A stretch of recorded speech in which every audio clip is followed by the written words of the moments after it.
Howdy, folks. Happy Tuesday. Sorry about yesterday. I was in Toronto. Eck was down in Florida. It was logistically impossible for us to do a show. But we're back today to talk about the news and happenings of the weekend. And on Monday, there were some games. We've got Peter on a mountain in British Columbia. We've got Russ in New Jersey. We'll do the intro in a second, but Russ has pre-show stuff to talk about. Yeah, I do want to mention first, I'm not going to be in the chat room today. I'm a little under the weather. So I can't look up and down, like a little vertigo today. I don't know why, but whatever. So, but here's the chat. So the Phillies signed Scott Kingery, a guy who they could have sent back and not burned a year of like what you would call his first year contract. They could have waited until like the end of April, brought him up, and then saved a year on his deal. But instead, he signed a long-term deal. And this is really, doesn't happen in baseball. I think it's the second time it's ever happened in the last like 10 years. And so he signs a 6-year deal. I think it was worth about $24 million guaranteed. And then there's 3 options. I never heard if the options were the team option or the player option. I got the impression they were team options, and they were from like, 13, 14, 15 million bucks. Right. But at that point, and it goes through, I think, 2022.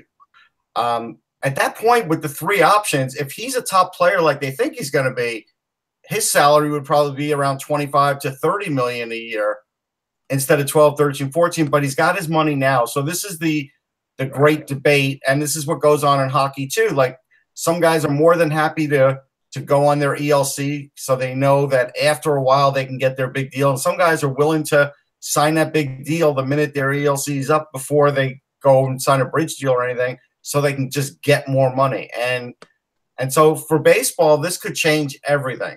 Now, everybody's going to watch Scott Kingery. I happen to like him. I think he's got a good compact swing, and as a result, we'll get a fair amount of homers, and he's a good fielder. They can move him around. Right. End of the day, it's low risk when you're talking baseball money and high reward. Now, if Scott Kingery turns into nothing, this kind of contract will probably never, ever, ever happen again. But if he does turn into something, more of them will happen. Sorry. Yeah, but they have options to get out of it. They have those options. So if he turns out to be a 240 hitter, they can not exercise the option. If I recall, Russ, I remember back in the day when Longoria first came up with Tampa, he signed a long-term deal, and it was not with options. It was just a straight deal, but it was it was after he played. So I should have prefaced it. This kind of deal usually doesn't happen before a major league at bat. Longoria had like a few weeks of at bats. Right. And that's the thing. It's like right now, like that's impossible in the NHL because of the entry level deal. You've got guys like Line, Peter, and Matthews, obviously, who they're on the entry level of 925,000 with the Schedule A and the Schedule B bonuses, and they can make up to almost over $3 million on their entry level deal. But then Line and Matthews are in the same boat when it comes to July 1st. The teams can extend them, and I get the impression both from Winnipeg and from Toronto that they're going to be proactive, like Edmonton was with McDavid, and get him locked up on the deal a year early. Because if Line scores 45 goals or Matthews scores 100 points next year, and they're RFAs, then they're gonna hit the jackpot. Whereas now, I think they'll hit the jackpot, but maybe Line gets, 9.5 instead of 11, and maybe Matthews gets 11 instead of 12.5. Yeah, they're going to there's no question the Jets are going to jump on Line. They did the same with Ehlers late in the fall or early in the fall. And they got Ehlers at a bargain at $6 million. So that's in their wheelhouse. So the Leafs will do the same with Matthews. And I also think that Matthews and Line are in a different situation than where McDavid was. I think the expectations were for McDavid to get a huge amount because he's seen as the generation player, the next sort of the handing over the heirs of that all-world generation talent that Crosby had. And while Matthews is, and this will irk Jets fans, he's a better, more complete player than Line. I don't know if the pressure of him being everything to the Leafs is the same as McDavid being everything to the Oilers. And I suspect that he's going to have a little bit, he's not going to get the same amount of money as McDavid, nor should he.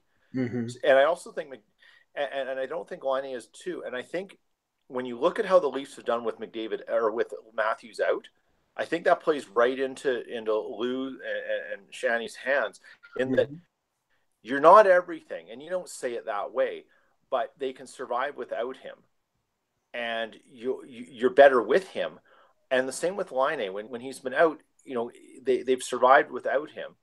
And I don't know if they fall into the trap of paying such a huge amount even early that they do with that the Oilers did with McDavid. Well, they will. I think they will. I don't think Laine gets over 10 million. And I don't think he's getting over 10. Who's talking 10? Lots of people are talking. Oh no, they're crazy. Yeah, and that's the thing. Well, what complicates things in Toronto, and we'll find out over the summer whether how this is going to play out. With Matthews out, Marner was elevated. I mean, Marner is playing with Kadri and Marleau. Marner is having, he started out slow. Now he's leading the team in points. He's leading the team in assists. He's got 44 or 45 assists now. I think the plan with the Leafs was to let Marner play the third year and then try to sign him like they did with Nylander. Nylander's an RFA this summer. Marner is an RFA after next summer. But now with Marner having such a good year, I think they're probably going to be proactive on him as well, which means they're going to try to get all three of them signed this summer. And that's probably why Lou Lamoriello sticks around for another year because, go ahead. And they should do that. And I think the Leafs and the Jets are very similar in this way, is that they have these young players that are, when one goes down, others step in. They're complemented by great vets. And, I mean, the Leafs situation is going to be a little more complicated by JVR and where he ends up. Yeah. But these guys, this pocket of youth on both these teams is as good as we've ever seen it in some time in the NHL in terms of what's there. I mean, there's other areas, but, I mean, those core youth guys, the amount of goals they're scoring and stuff is unbelievable, and what they do. And I think that's a huge thing for both teams to look at. We've got to get these guys locked up now, and I definitely do that. And it would be foolish to take the risk not to. Well, it's funny how things have sort of, I mean, just nothing has been said in Toronto regarding, they're concentrating on the playoffs, what happens after the year and during the summer and who signs where and what is not being talked about. But obviously, as reporters looking forward, we sort of have to plot that out. And the general buzz over the last month has been, there's a chance that they re-sign JVR, to there's no chance in hell they re-sign JVR, because now they've brought up a kid in Andreas Janssen who looks really good, even though he's playing fourth line minutes and playing with Thomas Plekanec, which, could snuff out most anybody's offense. And they have they have a talented kid who they really haven't given an opportunity to, and a lengthy opportunity in Josh Levo that they might be willing to. So there are options there, and I don't think the one thing though, I did see the quote this morning in regards to Janssen, and that's basically when Komarov comes back, Janssen stops playing. Right, because it's and Babcock made no bones about it. He's basically he's going to stop playing. Well, yeah, and he'll probably get sent back to the Marlies, Russ, because right now it's playoff mode, and Komarov is a veteran guy who can play anything, checking, penalty killing. Yeah. Maybe not as much of an offensive role anymore, but he's vital to their playoff chances. And Janssen, provides a matchup problem and speed on a fourth line. But let me ask you this question, because I know it's a little bit thought-provoking. Is Komarov really a future player for them? How far in the future is he going to really be with this team? Or are they better off with playing Janssen because he is going to be a future player? Like, this is the issue now of Babcock wanting to win even a round and maybe at the expense of some youngsters. I think there's a legitimate chance now, and it's factored in based on Babcock's, not love is too much of a description, but favoritism towards how they play. I think there's a legitimate chance that Komarov gets re-signed, and so does Roman Polak. So if that happens, a guy like Janssen has a roadblock for a little while. Well, no, but because JVR is more than likely gone. I mean, I think Janssen next year playing on one of the top 3 lines would be capable of scoring between 15 and 20 goals. And if he does that on a second contract, making say $1 million or $1.5 million, that's going to help ease the pain of losing Van Riemsdyk. So I think he's going to play. And Babcock, before what he said last night, said, he loved what he saw out of him. So, there's something there. But we'll start the show here. But I just wanted to pass on this one thing. You see things on the road when you're driving, and we all do a lot of driving to cover hockey. Yep. And the QEW is a very interesting place. And it's last night, road. Let's say it like it is. What's that? It's a godforsaken road. It's a road where most times you'll be cursing on it. Well, let's say this. I think it's the Canadian Autobahn, because unless you're going about 180 kilometers, you're not going to get stopped. Yeah. And last night, I get on the road, I set the cruise control. I'm going about maybe 110 or 115, because the speed limit's 100, and if you don't go at least 115, everybody's passing you by. So you sort of have to go with the traffic. And I'm going, so 115 translates to about 70. Right. And Russ, somebody and I can't even tell you what kind of sports car it was, because they went by me too fast. They went by me like I was standing still. And this is the thing. And this is your new car, Mike. Don't you feel embarrassed? Yeah, this is the thing.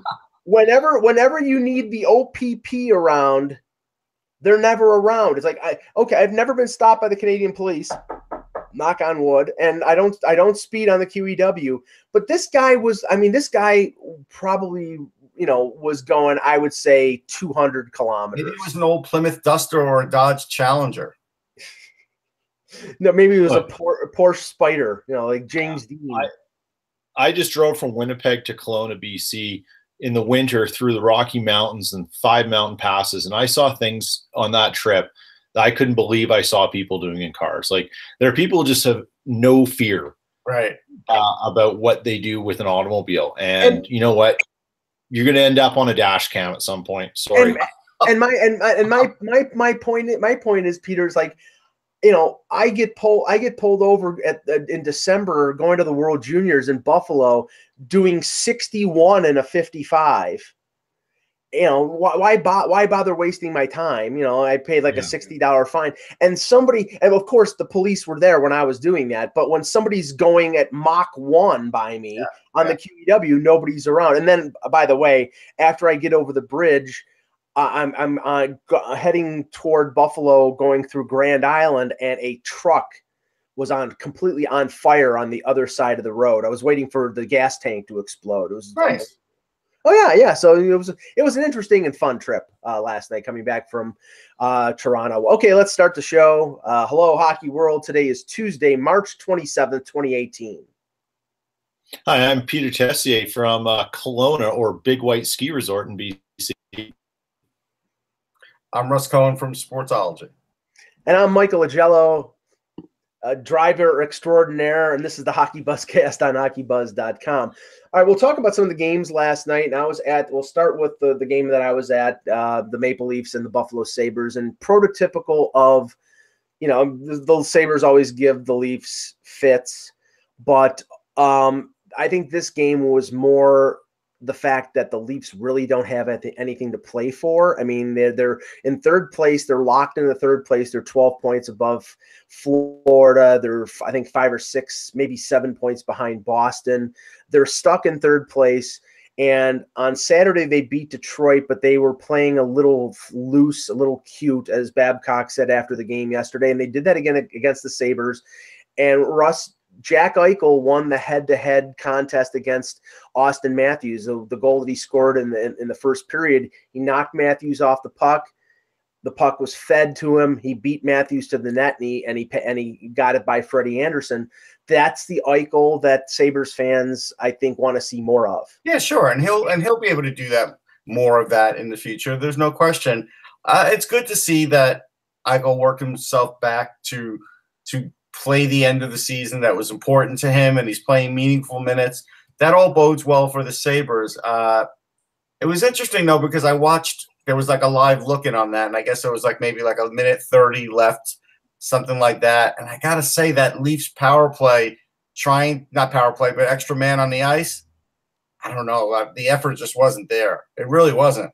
Yeah, it was all on the periphery. They didn't get the puck in deep. Yeah, I mean, they had a ton of shots on Chad Johnson, and Chad Johnson, for some reason, it has their number. He played really well against Buffalo against Toronto in Buffalo on March the 5th, got the win. And then Allmark was supposed to start last night, and he didn't, and Johnson did, and he played really well. So, I mean, that's all I think. It's like, the Leafs had won 13 games in a row at home. So, you were bound to lose a game at home, and you lose it to the league's worst team. So, but there was other news on the Buffalo front. It actually broke yesterday in the morning when I was at the ACC, where Casey Middlestat, their first-round pick from 2017, signed a 3-year entry-level deal. And the funny thing is, Russ, there was a little hubbub in Buffalo after the announcement of the signing, because Middlestat is going to skate with the team tomorrow, play with them on Thursday, and people were concerned that he's going to burn the first year of entry level. Well, the problem is that maybe he wasn't going to sign if he didn't burn the first year of entry level this year. To me, it's more problematic worrying about if a player's going to sign these days, and that is problematic, than worrying about the ELC stuff. Don't worry about that. You'll get to see this guy, pay your ticket money, go watch him play. You'll really worry about it the next guy, because you already lost Cal Peterson. Right. Like, did you want to have that happen again? No. So they did exactly the right thing. They got him there. He's playing. End of story. Now, Peter, the number of teams have already been eliminated. Oh, I'm going to go through the list in a few minutes, but the Calgary Flames were eliminated from playoff competition. They got shut out by the LA Kings 3-0 yesterday. And you have to say that that's the capper on what is a really unexpected bad season for the Flames, because and I'm wondering, like we said in a previous show, Brad Treliving just signed an extension. Gulletson made was successful in making the playoffs last year. This year didn't. They made a lot of moves based on the fact that they thought that they were going to be a playoff team. I thought they had the best defensive core in the league, with Giordano, Brody, Hamonic, Stone. I mean, it's a pretty solid defense, and Dougie Hamilton. And they've fallen flat, and now I wonder what's going to happen with Calgary. What are your impressions on the Flames and what happened? It's funny. I've been sort of talking online about Calgary for a bit, and I'm super perplexed as to being as bad as they are. First off, you don't have Mike's. I don't understand what they did with the goaltending, and that's the hindsight view. I get it at the time. But the hindsight view, Mike Smith hasn't been what they needed and what they thought they were going to get. And I know there's some skeptics about that deal given his age and such. But they had to try something because they didn't have faith in Bishop. Right. Right? No, Elliott. Sorry. Elliott. And they tried to get Bishop, and I think from what I remember, Bishop blocked a move to Calgary. Yeah. So it wasn't an option. But you have to think that Gullitson's probably going to take the fall here, right or wrong. But there's something not right with the way Calgary's assembled its team, and definitely Hamonic has not been what they thought they'd get. That's a given, and that trade has not worked out well for them. But the ramifications of that trade, without any draft picks, is really what's going to mess them up. Mm-hmm. Sean Monahan is Monahan, right? Has been on the outs with Gulletson. And he seems to be the one that could potentially be the proverbial trade bait, because it seems like he needs a different scene. Well, now, if you're going to change, I would say there is a 1% chance he gets traded, Peter. Well, if they have to fix the team, who else do you trade? Well, there's a mitigating factor here, and apparently because I heard Martin Brodeur being interviewed on one of the Toronto radio lunch shows, and Sean Monahan has basically already made it clear that he's begging off on the World Championships because he has to have surgery on his wrist. So if he's been playing injured for the last, say, 20, 25 games, he was having a pretty good year, and then all of a sudden things stopped. So if he's been playing hurt, that's a factor. And Mike Smith, remember, after Mike Smith came back, he's been a different goaltender. Up until like the half point of the year, he was phenomenal. The only thing that was a concern was he was playing so many games and they weren't playing their backups.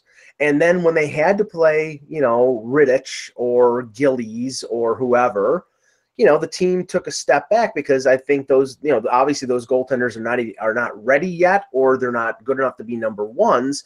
And those are fact. But that's the thing.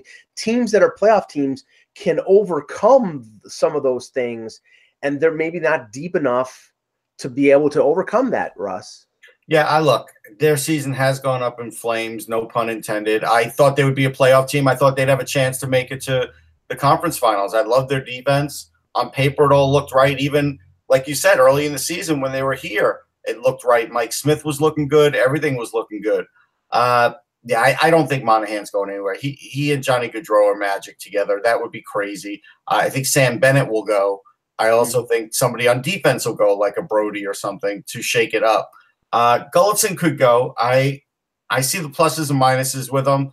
I think he runs like good practices and stuff. Actually, the media love him because he throws stuff once in a while, but it doesn't always translate into the game, and so that he probably is vulnerable. I do want to mention Guy Gaudreau had a heart incident last night, and so as a result, Johnny's not playing tonight. He's probably back here in South Jersey. I don't know, Guy. I never even interviewed him, but I skated that rink. Like when I go to play in a media game, and this is a big joke, I'll go there 2 or 3 times before I play in that game, just so I'm not looking like a total idiot, even though I'm not a great skater. I'm not. I'm not even a good skater. So you're much better than I am. Yeah, but I'm just saying, but that's where I go for tune-ups, and I see him there, and I don't bother him. He's already like a local celebrity, but I do wish him well. Yes. End of the day, I think those are the moves that'll be made. Gillies, if I'm Calgary, I let him challenge for the job and either let that ignite Mike Smith or let Gillies win the job. Either way, I've got to show that we could do better in that position. So I think that's a big thing. Shillington's probably close, and that's a guy they could bring up and throw in their defense, and maybe that does make at least someone like Brody or Hamilton expendable, depending on who they deem that guy that they would trade is. Well, all right. I mean, Giordano, I believe is 33. I think he's 33. Yeah, but he's played well, and he's the captain. I'm assuming he's safe. Right, and he's got 4 years left at $6.75 million. Hamilton is 3 more years at $5.75, and there's always been little defensive question marks with him, but he's had a pretty fair year too. He's had a pretty fair year. Brody's got 2 more years at 4.6. Not a great year. Not a great year, and they would be trading him at low value. I can't see them trading Hamonic because we know that gets complicated. Yeah, and Michael Stone making 3.5. So yeah, they could bring in Shillington as a number 6, and it's not gonna. He's still on his entry level. Yeah, I think Brody's the odd man out. I do. Brody. Yeah. The people in Calgary, like the ones who really write a lot about Calgary, have been saying that Brody has had some pretty major slips in his underlying numbers and stuff, and that he might be the one that is the problem child. He's been paired with Hamonic a bit, and it doesn't work. And the term drop off has been thrown around with him by some of the more analytically minded in Calgary.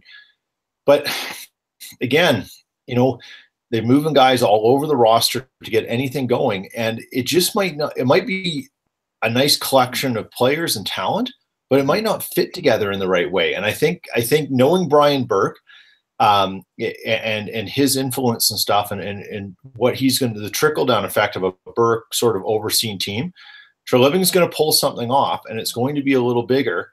And if you're a Calgary Flames fan, I think you have to wonder, is messing with something any more than you already did last offseason worth doing? Like, you might be just digging yourself a deeper hole. Yeah, I mean, you're probably going to see maybe a Troy Brower bought out with 2 years left in the contract because I don't think he's had much of a year. They have to get Furland re-signed. He's a UFA after next year, and I think Russ is right. Sam Bennett clearly hasn't had the growth that they've wanted him to have, but he's still valuable, and he's 22 years old, or going to be 22 years old. So they could move him as part of a larger deal to get an impact player if there's somebody. I will tell you the other problematic thing for them, we don't know how this is going to turn out, and they've, for the most part, have fared well in this regard. Adam Fox is going back to Harvard, so they need a guy like Adam Fox badly. Like, he would be a great guy to plug in there. Hopefully, after next year, they'll get him. But that's something that they're going to have to wait on now. He's a sophomore going into his junior year, so they still have a couple years unless he turns pro and then he forces their hand. Right. So, all right. Let's the Golden Knights, Vegas, the Cinderella story. They clinched a playoff spot yesterday with a 4-1 win over the Colorado Avalanche. I do want to, before you start with that, since we're talking Vegas, people should go to my my Twitter feed at Sportsology. There is an upcoming episode of Pawn Stars, which I've stopped watching, and that Boob Chumley is actually at a hockey rink. He probably doesn't even deserve to be at a hockey rink because he just acted like an idiot there. But there was a guy selling Marc-Andre Fleury's jersey from the expansion draft, and Fleury actually appeared on the show, and it's magic. Like, I admit, I am a fan of Marc-Andre Fleury, but he is just a great guy for the sport because he is so unassuming. There is zero ego with this guy. When you watch the clip, he's just like, yeah, it's my jersey. Yeah, you can tell from this, that, and the other. Like it's it's great. As I said before, those NHL commercials, with Connor McDavid and Tyler Seguin, all of them are painful to watch, except for Marc-Andre Fleury. He's sort of light and bubbly, and that's just the way he is all the time. It's great. It's absolutely great. Okay, so the Golden Knights clinch a playoff spot, 4-1 victory over Colorado. They have They have 103 points, so they're. It's not a lock yet because San Jose has been red hot. We'll talk about that in a second, but it looks like they'll finish in first in the Pacific. Colorado, on the other hand, is in a pitched battle for the wild card spot, so that loss hurt them. They're at 90 points. St. Louis is 1 point behind them, and St. Louis has a game in hand. Dallas is out of it. So right now the race in the West is down to 9 teams. And it's right now. It looks like Colorado. Technically, Dallas is not out of it. But Dallas isn't making up 7 points. I agree, but I'm just saying they're not mathematically. No, they're not mathematical. But I mean, Calgary is the team immediately behind them, and they've been eliminated. So I'm saying it would basically take Dallas winning their last 6 games and having somebody, going. They need a lot of help. Right, exactly. So that's why I'm sort of. They might get help in tonight's game, but we can talk about that later. Yeah. But Colorado, I mean, upcoming schedule, they play Philadelphia next, Russ, so you'll be seeing them. I mean, McKinnon is having an MVP season, and I think that sort of that talk of him and McDavid with the heart. I mean, I have to say right now, there's really no talk. Yeah, there is, but the thing is, there shouldn't be then. There shouldn't, exactly, and that's my point. There shouldn't be. If McKinnon misses the playoffs, if Colorado misses the playoffs, I mean, they're in a playoff spot right now with 6 games to go, and they could fall out, but that doesn't mean that McKinnon's not the MVP. McDavid and the Oilers have been eliminated for what, over a month? Yeah. There you go. I mean, that's all I need to know about that. But I mean, Colorado right now, I think this is a tough battle in St. Louis. Carter Hutton he's leading the NHL in goals against, Russ. Yeah, but that's a team stat. I think they just play better in front of him than for Jake Allen at the moment. I think that Jake Allen's going to be possibly looking for work next year because he could get dealt.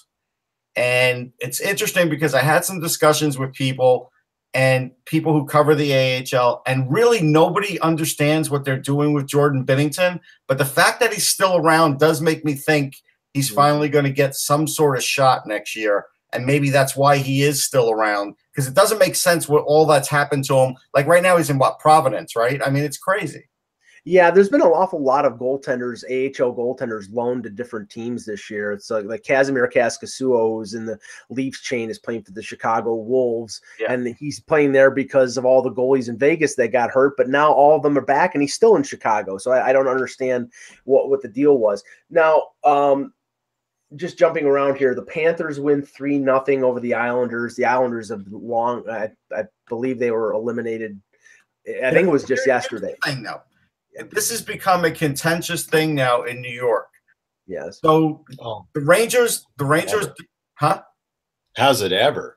No, but more than you even know. Because remember, the Rangers had decided a while ago that, hey, we're out of it. We're going to trade assets. Right. And that's going to be that. And we're doing this reset. The Islanders did nothing, said nothing. And now the Islanders are mathematically eliminated before the Rangers, who technically backed out of trying to make the playoffs. Like this has become a big story in New York. And unfortunately for John Tavares, he's not talking. He's not talking about his future like I said he wouldn't. And now he's saying he's just focused on playing, but his playing time is running out for this season. It is. And so this is, if we could have actually said at the beginning of this year or last summer, what would be the worst case scenario for the Islanders, this would be it, except they have a new building coming. So, like, nobody could have written the script this way, and I don't know what's going to happen.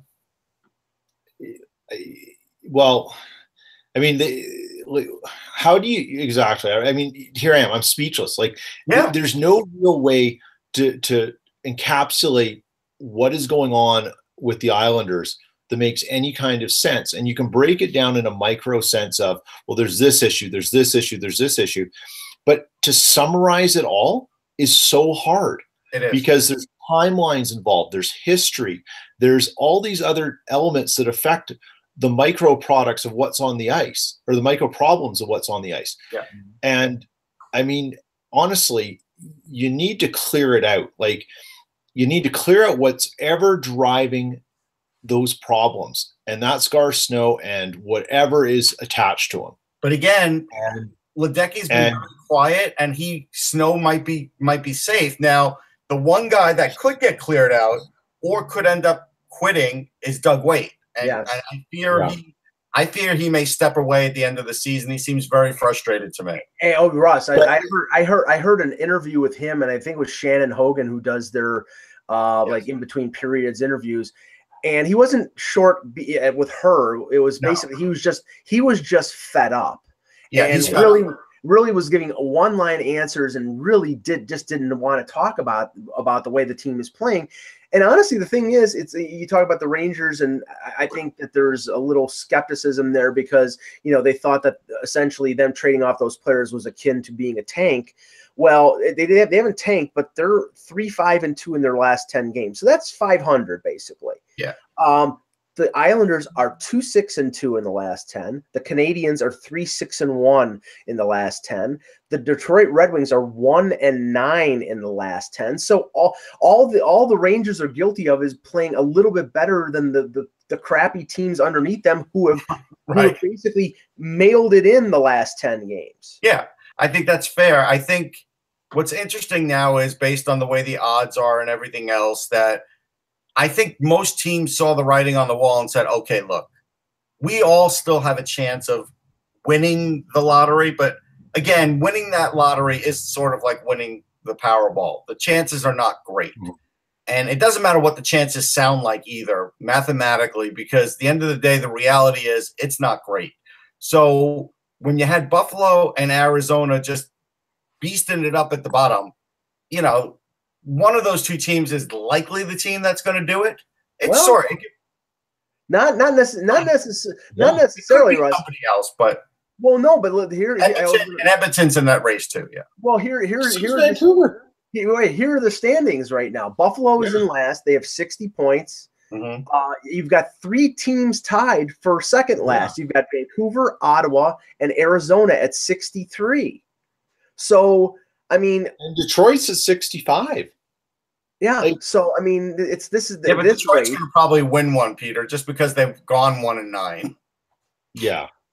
But this rate, but this, and the thing is, though, I mean, now, and I'm not putting too much expectations on Casey Middlestat, but now there is a little bit of infused excitement in Buffalo for the last few games after a year of just no expectations whatsoever. To have Middlestat there, have Eichel back, and if they could very easily go 3-3 in their last 6 games. Let's talk excitement, okay? There was excitement yesterday at MSG for Elias Anderson, and by the time he scored his first NHL goal, the Rangers were down 4-1.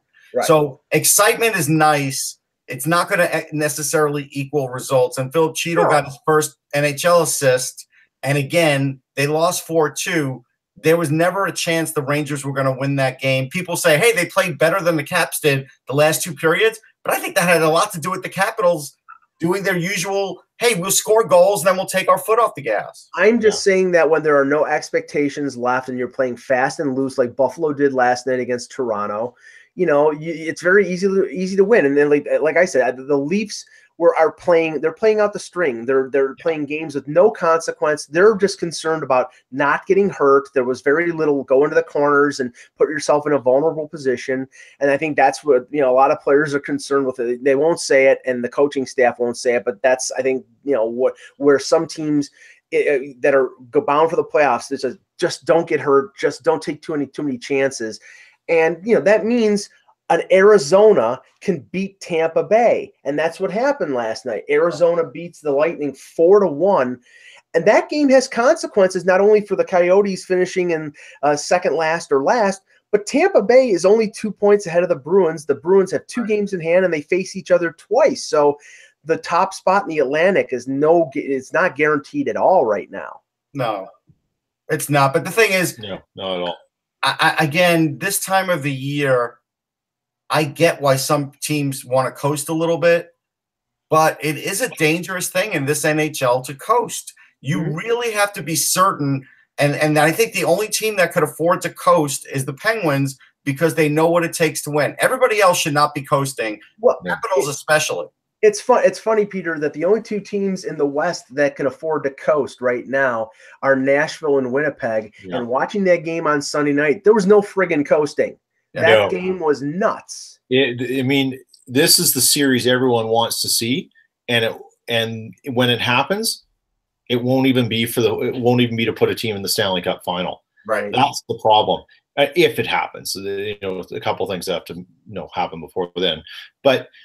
That game exactly. Like, I mean, they're out for blood right now, and really, Winnipeg's 5 points behind them. There's no way they're going to catch them. I mean, Nashville's got it. Like, it's just not going to happen. So, but that didn't matter. No. This was all about sending a message, and we're coming, and you guys aren't going to push us around our building. You're not going to, you're not getting another one late goal win, and they pushed back. Like, it was, and the trolling going on the ice was very interesting because, I mean, Subban had his game on in epic fashion. But one of the things that I was in a discussion with some local media here in Winnipeg after the game, and they were saying, I made the point that the Jets don't have a player that sort of has his, pardon the expression, a-hole level. Like someone who, and they said, oh, you mean a pest? I said, no. I said, not pest. I said, someone who's willing to do things that takes it to another level, like a Marchand, a Kadri, a Kessler, a Perry. Like, there's not someone who plays that role. And someone made a really interesting point. And they said, well, when's the last time you watched a Jets game and used an out-of-town feed? I said, that's been a long time. And he goes, you should hear what people say about Byfuglien. Yeah. And I said, really? And he goes, yeah, like Byfuglien, yeah, he's big, kind of he's a big snuffleupagus kind of guy, but he's doing all that stuff that you're talking about.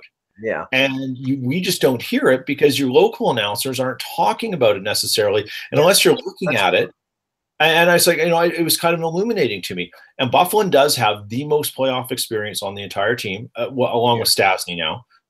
But that's probably your guy. And he's going to have to bring it. And I think you're talking about players like Marchand, who I was going to mention something about him in a second, who are premier players, top 6 forwards, top 4 defensemen. They can have an effect on a game. Matt Hendricks, who I think is hurt right now, right, Peter? Yeah. I mean, he plays with. He's out. He plays with an edge, but the thing is, if he was healthy, he would be on the 4th line, and there would be a little opportunity for him to rub a glove in somebody's face. I mean, I was watching that game on Sunday, and when Subban was mouthing off, it was Tyler Myers who rubbed him up against the glass. That's not Tyler Myers' game. No, it is not at all. But I mean, for Myers to show a little emotion in there and come in, not bad. I mean, good. But I think the guy who could ultimately be that kind of player and will be the agitator, aside from Bufflin, could be Lowry. He's got the size. He does have a bit of a mean streak in him. And in his previous few years, he's always had suspension in the season for a bit of a cheap hit. Mm-hmm. And he's curtailed that. But in the trenches, he's a hard guy to push around and stuff because he's big, he's strong, and he's physical. And that's the kind of guy that I can see, if these two teams end up in a series, I think Subban's going to see a lot of Lowry just drilling them in certain ways. Yeah. Like all that little interesting stick work here and there, the after the whistle kind of stuff. It'll be Lowry who does it. Yeah, now I'll just quickly go through the standings right now. So Colorado is at 90. St. Louis is at 89 for the last wild card spot. I think Dallas is out of it, but they're not mathematically. LA is at 91. They're tied with Anaheim, but Anaheim is currently in 3rd. That would be the difference between playing San Jose in the first round or playing Vegas. Yeah, that's a big difference. So that's contentious. That's a big difference. Minnesota is they're at 93. So unless Colorado makes a run and catches them, it looks like it's going to be Winnipeg, Minnesota, and then Nashville is going to play Nashville would play Colorado right now, but they could play St. Louis. And I don't think either one is as good as Nashville, but they would be. I think they would be interesting series. I don't think Nashville will be challenged, but I think that it wouldn't be a quick out. No, I think that's fair. Yeah. In the East, like as I said, Tampa Bay is at 106 points. Boston has 104. They got Bergeron back on Sunday. He came back in his first game, had 2 assists. Boston is at 104. They played 2 less games than Tampa, and as I said, they played Tampa twice. Toronto is locked at 97 in 3rd spot.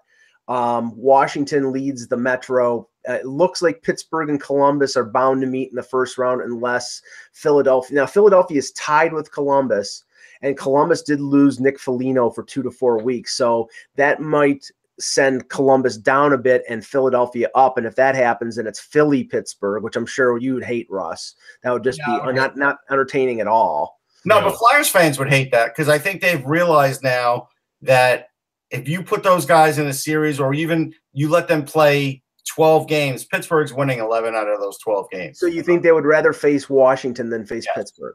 Yes. Okay. And Philadelphia's in the first wild card spot at 89 points. New Jersey had a win on the weekend over Tampa Bay. They're at 86. And Florida wins yesterday. I mean, we got to still bring it up. Keith Kincaid is the engine that is driving them. Yep, and Florida gets a win last night over the Islanders. They're at 85, have a game in hand.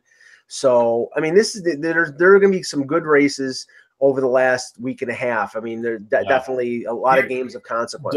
You know what? Here's something you don't want to overlook. Boston has 2 games in hand on Tampa Bay and is only 2 points behind. Yeah. We mentioned that.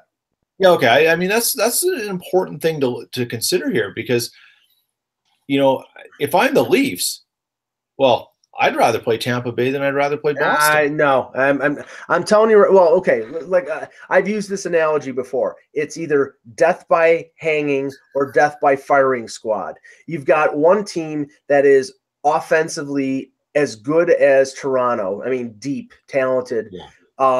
Vasilevsky hasn't played as well. Their defense is a little better, but I think it will be a run and gun. But I would still favor Tampa in a run and gun series over Toronto based on experience. But Toronto would have a fighting chance.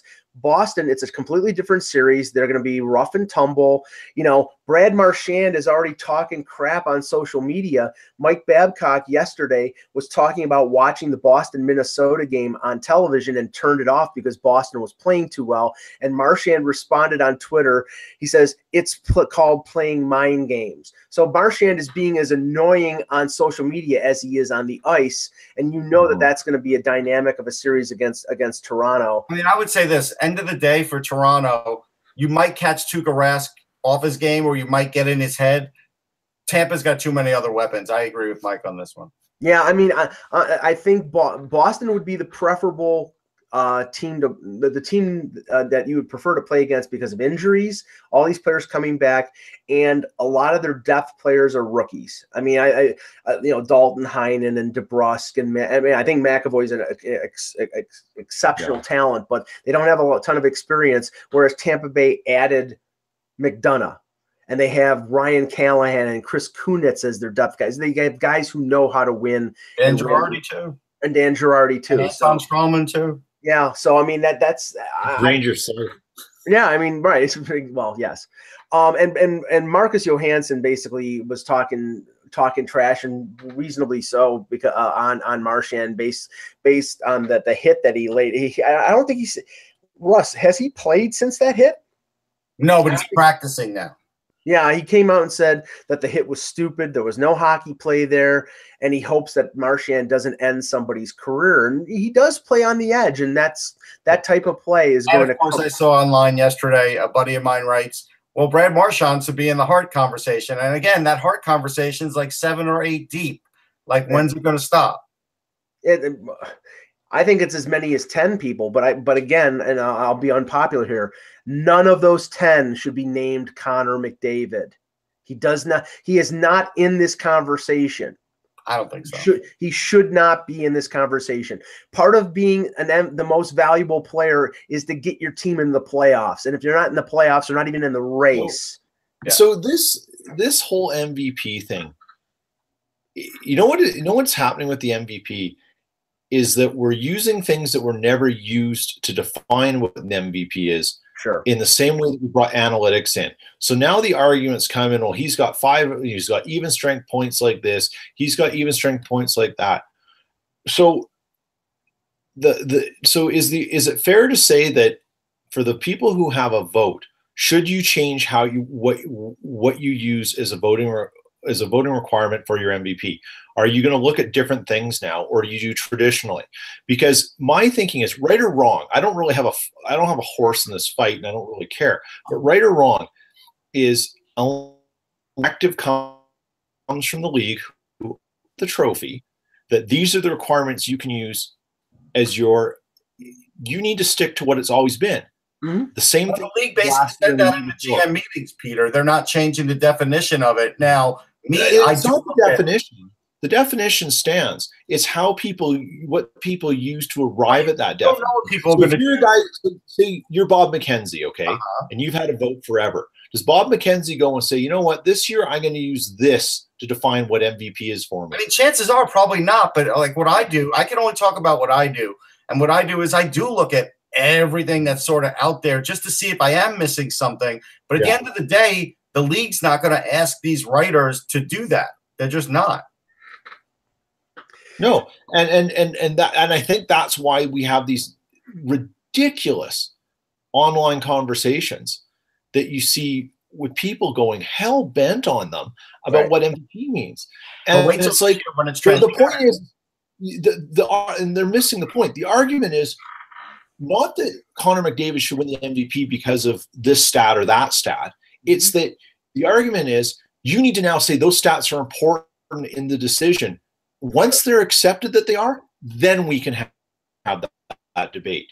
Don't have it now. Don't waste our airspace with it. It's so tiring. Well, you see, the problem is going to be this. Look, when it goes transparent this year, I suspect there'll be big arguments over who's 4th or 5th on somebody's list, right? Rather than the guy they liked who's left out. And then that will be the basis of the argument is what you just brought up. Right, because the determination of who's going to be first or second is probably going to be by a few points, because the race is so diffused right now with 10, 15 candidates.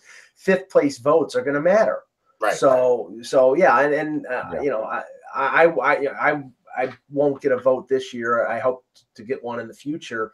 But in my mind, I mean, there's a number of criteria I would take into consideration. But, you know, Russ, who was I can't remember. Somebody mentioned who the last player to win MVP that was not on a playoff team. It was years and years ago. And, I mean, I remember Andre Dawson in baseball being the MVP when he played for a last place team in the Cubs. Yeah, I mean, and I think he hit 48 or 50 close to 50 home runs. And nobody, nobody was even close. So, you know, in that case, it was justified. But, you know, Kucherov is only a couple points behind McDavid. You know, if McDavid was winning the scoring title by 25 points, then I think you would maybe have to consider it a little bit, because it was such a difference between him and other people. But, you know, the only thing that Connor McDavid is right now is Connor McDavid is an unbelievable player on a team that couldn't take advantage of an unbelievable player leading them. It's like he's the most valuable on a team that maybe doesn't deserve him or misused his talents. Okay, two things before we end the show. Bunch of college signings over the last few days, Russ. I'll just go through the list here and give me your opinions on them. Troy Terry and Jordan Greenway. Terry signs with Anaheim. Greenway signs with Minnesota. No shock there. We all have seen enough of them to know what they can do. You don't need my opinion on them. Right, and it sounds like both of them are going to get NHL chances with two playoff teams. So Middlestat we talked about. Will Borgen for the Sabres, who will apparently play for Rochester in the Calder Cup playoffs. Yeah, it's unfortunate we didn't get to see him in the Olympics, because he is a really good skating, physical defenseman. I think fans will like watching him play. Robinson signs with Columbus. Now, this is a big signing. This is interesting because, look, he was a senior, right? So he definitely was going to go. But while many of us who cover out of Princeton thought, hey, Max Verano will get signed and Ryan Kuffner, neither of them has. Actually, Verano, word is he's going to go back. And so, because they want to try and win again. And so if that's the case, I'm a little surprised that Robinson was the first guy to sign. I'm not surprised about his play. Again, people can go to Sportsology if they want and search out Robinson, and you'll see. At the end of the day, though, this guy is a good all-around player. And Jarmo Kekalainen basically said that he liked his two-way game, and he has a great two-way game. Actually, he scores shorthanded goals, and in the playoffs this year had a few really great opportunities shorthanded. Mm-hmm. You could plug him in on Columbus's fourth line and get something out of him, and that's what I think they're absolutely going to do now without Foligno.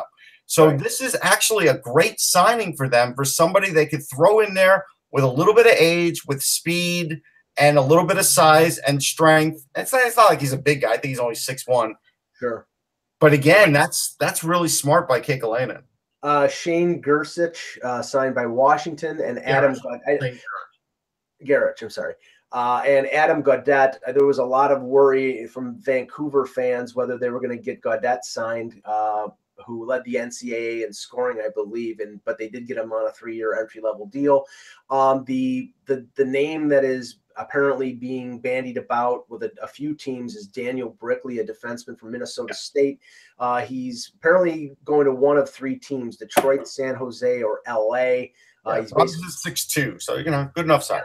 He's doing the tour right now. Apparently, no Canadian teams are in the mix. Buffalo is out, and it's between the Wings, Sharks, and Kings. So Brickley, let's talk about him for just a sec, because there's a lot of footage of him scoring on the power play. Great shot. All that's true. I don't know if he has NHL speed. That's the problem with him. And that's not being talked about. Bob McKenzie's not tweeting about it. Elliot Friedman's not tweeting about that. But that is a concern. And we'll find that out, I guess, once he does figure out a team to sign with. So that could be something that he's still going to have to work on. And maybe, we'll get his sniff at the NHL. And if it doesn't go great, we'll work on over the summer. Garish is really good. I mean, Garish, he is a guy that is elusive, has speed. He's not the biggest guy, but this is a guy who I don't think the Caps will throw in there now because of a guy like Trotz. not wanting to do something like that, but he could be a very good offensive component for them, maybe even next year. I mean, this guy, playing at North Dakota, that's a pro offense, and he really is a threat to score. So that's a good signing by them. Yeah, and I wrote yesterday about a Leaf NCAA prospect, Dakota Joshua for Ohio State, who's a big center, 6'3", 200 pounds, was drafted in 2014. He's a junior right now. And I think the Leafs need to get on him and sign him, because they're organizationally, they're very weak up the middle, have a lot of unrestricted free agents at the end of the season. And, we know that Babcock loves size and defensive ability up the middle. And, from what Joshua has done, especially in the game against Denver, where he limited Henrik Borgstrom, the Panthers' first-round pick. He scored 15 goals this year, so he sounds like somebody who could, not saying step into the NHL, but somebody who, with a little time, would be able to get to the NHL, I'd say, fairly quickly. Yeah, I've watched him a fair amount at the end of this season now, right, in tournament play, and he's got the size. He's definitely a leader. That backhand in traffic was great. He does have great strength. There's no question about it. He has good speed for a guy his size. The problem is that right now Ohio State, and I'll do a Frozen Four preview in the next couple of days. I was just on the conference call. They could win it all, or they could fall a little short again. And if they fall a little short again, he may very well want to go back and try and win again, because their goalie Sean Romeo is going to be there. And so that's the biggest thing. Like, as long as they didn't lose him, they'll have another kick at the can, and that also could, hold up Tanner Lisinski with the Flyers as well. So if you're a fan of those two guys, and both those guys are really good talents, you're hoping Ohio State wins the Frozen Four, because then maybe that'll suffice the appetite and say, okay, now we could turn pro. So this is a big deal, though, because this is the first time in 20 years that they've reached the Frozen Four, and I kind of have to admit, I like what I see in Ohio State. That's all I'll let out right now. Yeah, and finally, the Masterton Trophy nominations are out. I'm not going to go through the list of 31 teams, but Peter, I know that we had mentioned Tyler Myers previously. Who is the international selection, Mike? That's what we need to know. We're in the international. Yeah, okay. Does it say who the selection is? It does not. It does not. No. Why? I don't know. That's the big question. Why? But the Winnipeg chapter nominated Tyler Myers, and we've talked about Tyler Myers and the difficulty that he had last year. And I think that was a pretty good nominee for the Jets, and I think somebody who probably finished in the top 2 or 3 in voting. Yeah, I think he will too, and he should. He had a crazy year. He's come back from some incredibly adverse things, injury and some personal stuff. TSN and Sarah Oleski in particular did a great documentaries feature on him. It's very moving, and I think he deserves that recognition and award if it goes to him. Absolutely. Yeah, I just have to mention this because I find the humor in it. The Chicago Blackhawks nominee is somebody who's no longer on the Chicago Blackhawks. It's Jeff Glass. The nominee for the Montreal Canadiens is somebody who they picked up basically to help them lose, which is Antti Niemi. And Carter Hutton is the St. Louis Blues. Roman Polak for the Maple Leafs, which I think is justified because that's a good one. Who's New Jersey's? New Jersey's. Brian Boyle is going to win. He's going to win. I mean, I'm not going out on a limb here. I think 1-2 is going to be Brian Boyle and Steven Stamkos, who both came Boyle with this. And Mike and I had similar results on that when we sent in our nominations. Because look, at the end of the day, Stamkos has had a great comeback because of injury, but nobody's had more of an impact coming back from something that is potentially deadly than Brian Boyle. So I'd be shocked if he doesn't win. Yeah, and Roberto Luongo for the Florida Panthers with all the injuries that he's had, which I think is pretty justified. So it's a good list, and I do want to know who the international nominated. I'm not going to stop until I find out. Okay. All right. Good show, guys. We'll be back hopefully tomorrow with another edition of the Hockey Buzzcast. For Peter Tessier, for Russ Cohen, I'm Michael Agello. Thanks for watching, and remember, without the buzz, it's just hockey.